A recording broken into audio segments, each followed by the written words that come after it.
দায়িত্ব দিচ্ছে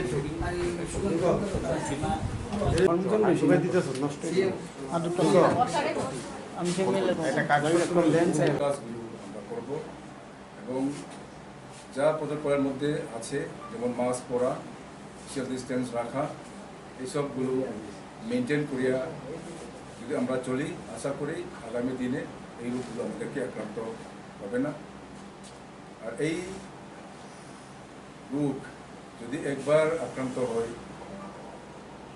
আমাদের শরীর দুর্বল হয়ে যায়। তো এই জন্য আমরা যেন একসঙ্গে মিলিয়ে এই রোগটি প্রিভেন্ট করা যায়, এই কাজগুলো আমরা করতে হবে। স্যার অলরেডি আপনাদেরকে ব্রিফিং করেছেন যে state level task force meeting আজকে কী কী সিদ্ধান্ত হয়েছে। বেসিক্যালি তিনটা গুরুত্বপূর্ণ সিদ্ধান্ত, যেটা স্যার বললো, কালকের থেকে ম্যান্ডেটরি মাস্ক ওয়ারিং না থাকলে যেই এনফোর্সমেন্ট করা ড্রাইভ সেগুলি শুরু হবে। রেসপেক্টিভ ডিস্ট্রিক্ট ম্যাজিস্ট্রেট অ্যান্ড কালেক্টরকে অলরেডি রিকোয়েস্ট পাঠিয়ে দেওয়া হয়েছে টু টেক নেসেসারি স্টেপ। তো সেই ক্ষেত্রে আপনাদের সহযোগিতা আমাদের কাছে একান্ত কাম্য, কারণ আপনাদের মাধ্যমেই মানুষের কাছে পৌঁছা মেসেজটা যে মাস্ক ছাড়া যেমন কোনোখানে ট্রাভেল বা কোনোখানে যেমন না করে। দ্বিতীয় যে সিদ্ধান্ত হয়েছে রিগার্ডিং দ্য টেস্টিং, তো টেস্টিং আমরা এখন আবার শুরু করছি মাসভাবে। সেই জায়গাতেই সবাইকে সহযোগিতার রিকোয়েস্ট থাকবে। Public place, market place, office, যেখানে যেখানে গ্যাদারিংস হবে সেখানে আমরা রিকোয়েস্ট করবো যে আপনারা আসুন টেস্টিং করানোর জন্য। আরেকটা জিনিস যেটা আছে, যেমন স্কুলে বাচ্চারা যাচ্ছে, স্কুলের তাদেরকেও রিকোয়েস্ট করা হয়েছে যেমন অ্যাটলিস্ট বড় ক্লাসের যারা বাচ্চারা আছে তাদেরকে যেমন মাস্কটা পরে সেটাকে ভালো করে দেখার জন্য, এটা একটা সিদ্ধান্ত।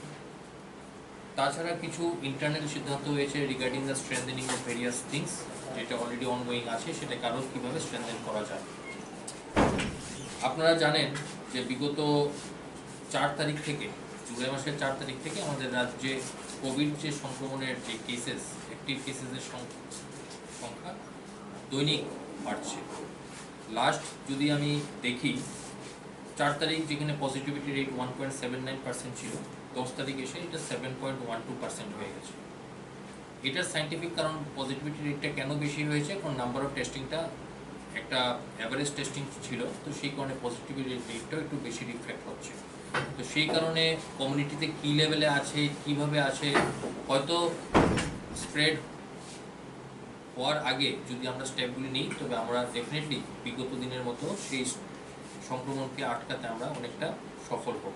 তো সেই কারণে আমাদের টেস্টিং স্ট্র্যাটেজি নেওয়া। আমাদের এখানে যেই বিগত এক সপ্তাহে টোটাল 131 জন পজিটিভ কেস এসছে, তার মধ্যে 82 জন কেসেসই হলো পশ্চিম জেলা থেকে আসছে। এটা বিগত 2 বছরের মতন সেম যে পশ্চিম জেলায় আমাদের কোভিডের যে কেসেস থাকে, এটা কেন্দ্রবিন্দু আমাদের পশ্চিম জেলায় হয়ে থাকে। পশ্চিম জেলার মধ্যেও মিউনিসিপ্যালিটি এরিয়া, কারণ এখানে পপুলেশন বেশি, গ্যাদারিং বেশি, তো সেই জায়গাতে বেশি হয়। দ্বিতীয়ততে আছে সিপাহীজলা। তো ডেফিনেটলি পশ্চিম জেলায় সিপাহীজলায় কেসেসের যে আর্লি যে আমাদের ট্রেন্ড দেখাচ্ছে, 2 ডিস্ট্রিক্টই সবচেয়ে বেশি। তো আমাদের বিশেষ করে এই দুই জেলায় যারা আছে এবং তাছাড়াও অন্য জেলায় যারা আছে, যেমন যে কোভিড অ্যাপ্রোপ্রিয়েট বিহেভিয়ার, যেটা স্যারও বললেন বা মিটিংও এটার সিদ্ধান্ত হয়েছে। কারণ দেখুন, কোভিডকে মোকাবেলা করার জন্য 2টা জিনিসই আছে, একটা হলো কোভিড অ্যাপ্রোপ্রিয়েট বিহেভিয়ার, আর আমাকে সঠিক সময়ে যদি সরকারি নির্দেশে যদি ভ্যাকসিনেশনের সময় থাকে আমাকে ভ্যাকসিন নিয়ে আনার জন্য। তো কোভিড অ্যাপ্রোপ্রিয়েট বিহেভিয়ার সবাইকে পালন করতে হবে। যদি আমরা সেইভাবে পালন না করতে পারি, তো সেই কারণে আমরা কিন্তু ভাইরাসকে ট্রান্সমিশন থেকে বা ইনফেক্টেড হতে থেকে কিন্তু আমরা নিজেকে বাঁচাতে পারবো না। বিভিন্ন রাজ্যে, নর্থ ইস্টে বিশেষ করে লাস্ট এক সপ্তাহে কিন্তু কেসেস ট্রেন্ড বেড়েছে। আপনারা যদি স্বাস্থ্যমন্ত্রক কেন্দ্রীয় সরকারের ওয়েবসাইট দেখেন, নর্থ ইস্টের কিন্তু কেসেস নর্থ ইস্টে কিন্তু বাড়ছে। জাস্ট 15 দিন আগে একটা কেসেসের আর্লি ট্রেন্ড দেখা দিয়েছিল কেরালা, মহারাষ্ট্র, সেখানে কিন্তু যেই কেসেসটা বেড়েছে, পার ডে 3 থেকে 3,500 কেসেস কিন্তু এখনও মেনটেন করছে, তার থেকে বাড়েনি বা তার থেকে ডাউনও হয়নি। তো এখন ধীরে ধীরে শিফটটা নর্থ ইস্টের দিকে এসছে। তো আমরা আশা করি যদি আমরা এই জিনিসগুলি ফলো করি, তো আমরা সেই জিনিসটাকে ট্যাকেল করতে পারব। আর যেটা আমার রিকোয়েস্ট থাকবে, বিশেষ করে যারা কোমরবিড আছেন, ডায়াবেটিস, হাইপারটেনশন বা ক্যান্সার বা HIV/AIDS আক্রান্ত যারা আছেন, তারা সিমটমস থাকুক না থাকুক, তাদের শরীরের স্বার্থে, নিজেকে সুস্থ রাখার স্বার্থে তারা কিন্তু টেস্টিংয়ের জন্য যদি ভলেন্টারি এগিয়ে আসেন, তবে ডেফিনেটলি যদি আমরা আর্লি আইডেন্টিফিকেশন করতে পারি, আমাদের কিন্তু মরবিডিটি এবং মর্বিডিটিকে কমাতে কিন্তু আমাদের অনেকটা সাহায্য হবে। তো এই টেস্টের মাধ্যমে আমার যারা কোমরবিড পেশেন্ট আছেন রাজ্যে, তাদের কাছেও একটা অ্যাপিল থাকবে যে আপনারা ভলেন্টারি আসুন টেস্ট করার, নিজের সেফটির জন্য আপনারা ভলেন্টারি আসুন। বাকি কিছু টেকনিক্যাল পয়েন্ট আছে যেটা আমি তপন স্যারকে রিকোয়েস্ট করবো। আমরা আবার প্রেস ব্রিফিংয়ে আছি অ্যাজ ইউজুয়াল, যে একটা ট্রেন্ড দেখা যাচ্ছে লাস্ট কিছুদিন ধরে, যে সারা রাজ্যে, যেটা ডক্টর দীপ বললো, যে সারা রাজ্যের সাথে আমরাও মোটামুটি, যদি কিছুটা দেরিতে, বাট আমাদেরও আস্তে আস্তে কেস বাড়ছে এবং প্রত্যেক দিনে একটা রাইজিং ট্রেন্ড দেখা যাচ্ছে। তো এটা অ্যাকচুয়ালি আমরা যদি আরও পেছন দিকে তাকাই, তাহলে থার্ড ওয়েভের পরে কিন্তু আমরা কখনো আমাদের স্টেটে কখনো কিন্তু ভাইরাস আউট হয়নি, ডাউন ছিল, আউট হয়নি, কারণ আমরা টেস্টিং খুব কম হতো। লাস্ট 3-4 মান্থে মাঝে মাঝে পিসিআর টেস্ট, যদি আপনারা রিপোর্টগুলো দেখেন, যে 8টা-10টা স্যাম্পল আমরা পেয়েছি, যেখানে আমরা 700, 800, 900 বা 1000-এর উপর স্যাম্পল পেতাম। তো সেখানেও আমরা কিন্তু প্রতি 7 দিন 10 দিন পরে এক দুটো কেস পজিটিভ রিপোর্ট ছিল, বা এটা শতাংশ অনুযায়ী 0.5%-এর নিচে ছিল লাস্ট কিছু মাস। যাই হোক, আমাদের স্টেটে যেহেতু ভ্যাকসিনেশন কাভারেজ খুব ভালো, আমরা একটা আশায় ছিলাম যে আমরা হয়তো ফোর্থ ওয়েভের সম্মুখীন হব না, কিন্তু এখন যে গতিতে এগুচ্ছে, হয়তো ফোর্থ ওয়েভ আমাদের মোকাবিলা করতে হতে পারে।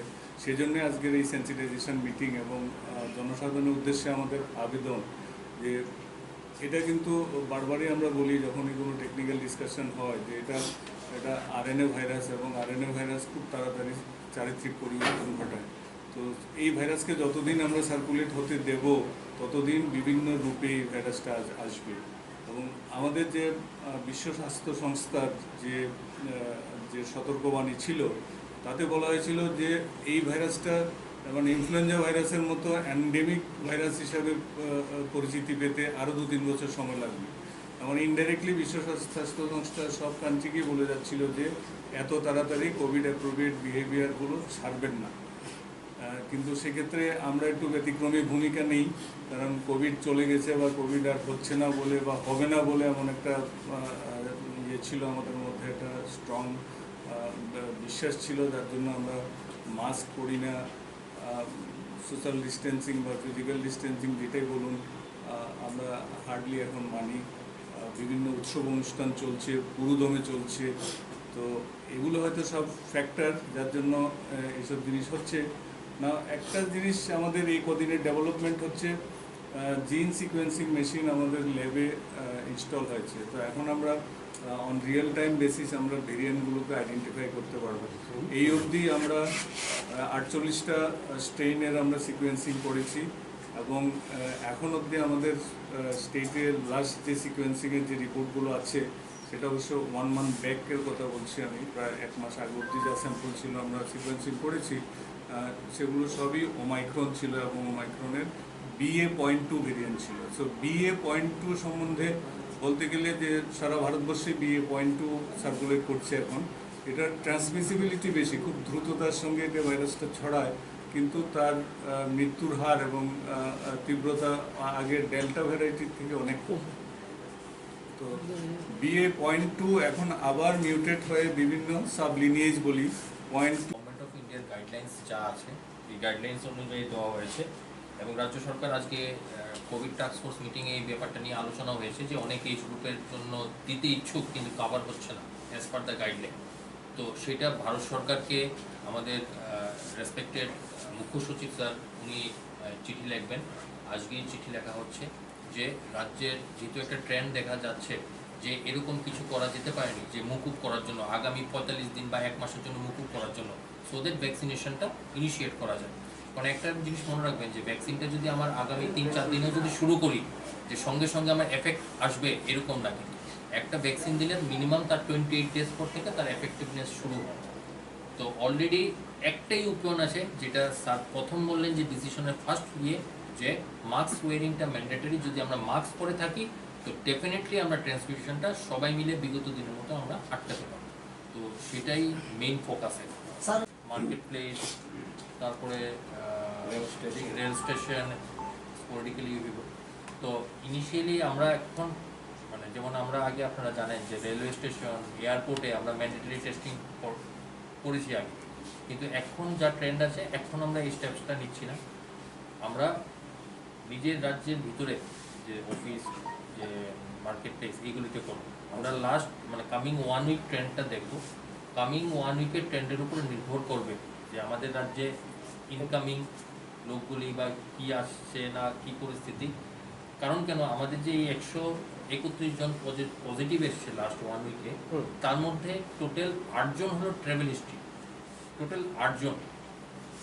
ঠিক আছে, তো তার মানে আমার ইন্ডিজিনিয়াস কেসেস বেশি। তো এই কারণে আমরা এখন এন্ট্রি পয়েন্টসগুলিকে এখন ফোকাসে আনছি না। এটা আমরা লাস্ট 1 উইকের মধ্যে আবার রিভিউ করব। সেটা মিটিংয়ে আলোচনা হয়েছে অলরেডি। এয়ারপোর্টের ডাইরেক্টর, রেল স্টেশনের রিপ্রেজেন্টেটিভ সবাই ছিলেন, ওদেরকে আমরা প্রস্তুত থাকতে বলেছি। আমরা হয়তো খুব কম শর্ট নোটিশে, 1 দিন বা 2 দিন 3 দিনের শর্ট নোটিশে আমরা প্রয়োজন পড়লে আমরা সেই জায়গাতেও টেস্টিং শুরু করব। স্যার এখন কোভিডের স্টেপ নেয়নি কেন? কারণ দেখেন অলরেডি কিন্তু যেই মানে সার্কুলার বা যেই ইনস্ট্রাকশনগুলি ছিল, এইগুলি কিন্তু স্ট্যান্ডিং ইনস্ট্রাকশন ছিল। অলরেডি মানুষকে বলা হয়েছে, যদি আপনি খাচ্ছি বোঝাতে দেখেন গতকাল এখানে আমাদের লোকে মানুষ যারা যারা এসছে তাদেরকে কিন্তু রিকোয়েস্ট হচ্ছে যে আপনারা মাস্ক ছাড়া কেন আসছেন। এখন দেখেন একটা দপ্তর বা একটা ডিপার্টমেন্ট যে অ্যাগ্রেসিভলি সব করবে সেটা হয় না, কিন্তু এটা both sided. To fight with this situation it requires both sided contribution. One sided contribution থাকবে 99% আর আদার সাইড কন্ট্রিবিউশন থাকবে 1%, তারপর 99% কে বলবে কেন স্টেপ নেননি। এটা হয় না। ইন দিস সিচুয়েশন সবাই মিলে সেটার কন্ট্রিবিউশনে আসতে হবে। তো এটা হলো রিকোয়েস্ট। তো এই জন্যই আজকে আপনাদের মাধ্যমে সেন্সিটাইজেশন করা। কারণ আমরাই দেখেছি, পত্রপত্রিকায় দেখেছি, সোশ্যাল মিডিয়ায় দেখেছি যে দপ্তর থেকে সরকারের পক্ষ থেকে কোনো সেন্সিটাইজেশন বা কিছু বলা হচ্ছে না। তো সেই ক্ষেত্রে কী করা, তখন ইমিডিয়েটলি আজকে রাজ্যের মাননীয় মুখ্যমন্ত্রী সাহেব, আমাদের আজকে 2টা মিটিং হয়েছে কোভিড নিয়ে। স্বাস্থ্য দপ্তরের মিটিং হয়েছে সকালবেলা।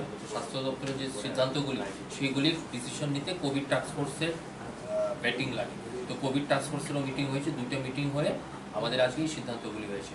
আমরা 2021-এর সেপ্টেম্বর অক্টোবরের দিকে কিন্তু লাস্ট ছিল, তারপর থেকে কিন্তু নিম্নমুখী। আমাদের রাজ্যে এরকমও দিন ছিল যে আমাদের মানে টোটাল যদি আমরা 200 বা 300 টেস্টও করতাম, নট এ সিঙ্গেল কেসেস ছিল আমাদের লাস্ট 1-2 মাসে। এরকম ট্রেন্ড ছিল। আমাদের ট্রেন্ডটা শুরু হয়েছে জুলাই মাসের 1 তারিখ থেকে। জুলাই মাসের 1 তারিখ টোটাল ফার্স্ট 4টা পজিটিভ আসে। তারপর থেকে কিন্তু ট্রেন্ডটা বাড়তে বাড়তে বাড়তে বাড়তে প্রায় 36 পজিটিভ, 22 পজিটিভস মানে পার ডে আসছে। তো ইটস এ মানে স্ট্রাইক, মানে আমাদেরকে সিগন্যাল দিচ্ছে যে we should now sensitise the common, যে ইমিডিয়েট আপনারা সেইটাকে অ্যাকসেপ্ট করুন রিকোয়েস্টগুলি। এগুলোর মধ্যে শিশুরা কতটুকু? এটা একটা প্রেজেন্টেশনে ছিল আমার ল্যাপটপে। আমি যদি দেখি আমার ডাটাটা আমার দেখতে হবে ল্যাপটপে। এটার মধ্যে 3 জন 0 to 10 ইয়ার্সের আছে। এবং এটা একটা ভালো প্রশ্ন করেছে। এটার মধ্যে কিন্তু যে একটা এজ গ্রুপ, এই এজ গ্রুপের কোনো কেউ এফেক্টেড হয়নি এরকম না, কিন্তু মানে জন্মের পর থেকে যে বয়স শুরু হয় তার থেকে একদম টিল ম্যাক্সিমাম এজ অবধি সব এজ গ্রুপের লোকজন কিন্তু এটার মধ্যে আছে। যেমন আমরা ভাগ করেছি 0 to 10 ইয়ার্সের মধ্যে কজন, 11 to 20 কজন, সব এজ গ্রুপে আমাদের আছে। করেছেন যে স্টেট লেভেল টাস্কফোর্স মিটিংয়ে আজকে কী কী সিদ্ধান্ত হয়েছে। বেসিক্যালি 3টা গুরুত্বপূর্ণ সিদ্ধান্ত, যেটা স্যার বললো। কালকে থেকে ম্যান্ডেটরি মাস্ক ওয়ারিং না থাকলে যেই এনফোর্সমেন্ট করা ট্রাইব সেগুলি শুরু হবে। রেসপেক্টিভ ডিস্ট্রিক্ট ম্যাজিস্ট্রেট অ্যান্ড কালেক্টরকে অলরেডি রিকোয়েস্ট পাঠিয়ে দেওয়া হয়েছে টু টেক নেসেসারি স্টেপ। তো সেই ক্ষেত্রে আপনাদের সহযোগিতা আমাদের কাছে একান্ত কাম্য। কারণ আপনাদের মাধ্যমে মানুষের কাছে পৌঁছা মেসেজটা যে মাস্ক ছাড়া যেমন কোনোখানে ট্রাভেল বা কোনোখানে যেমন না করে। দ্বিতীয় যে সিদ্ধান্ত হয়েছে রিগার্ডিং দ্য টেস্টিং। তো টেস্টিং আমরা এখন আবার শুরু করছি মাস্কভাবে। সেই জায়গাতেই সবাইকে সহযোগিতার রিকোয়েস্ট থাকবে। Public place, market place, office, যেখানে যেখানে গ্যাদারিংস হবে সেখানে আমরা রিকোয়েস্ট করবো যে আপনারা আসুন টেস্টিং করানোর জন্য।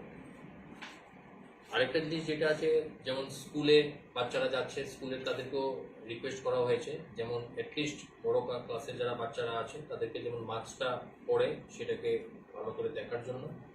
এটা একটা সিদ্ধান্ত।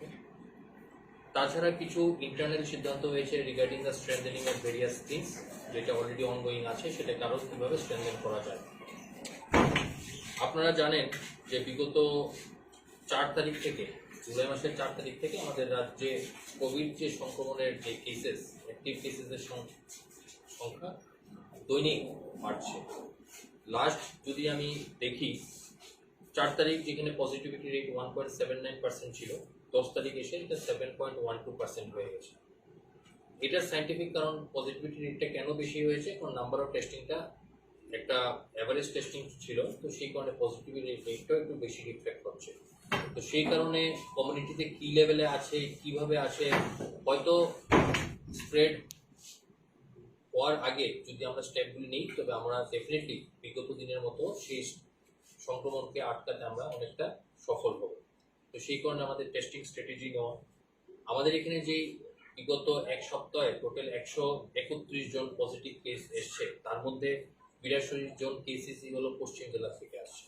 এটা বিগত 2 বছরের মতন সেম যে পশ্চিম জেলায় আমাদের কোভিডের যে কেসেস থাকে, এটা কেন্দ্রবিন্দু আমাদের পশ্চিম জেলায় হয়ে থাকে।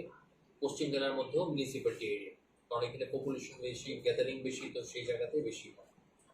দ্বিতীয়ততে আছে সিপাহীজলা।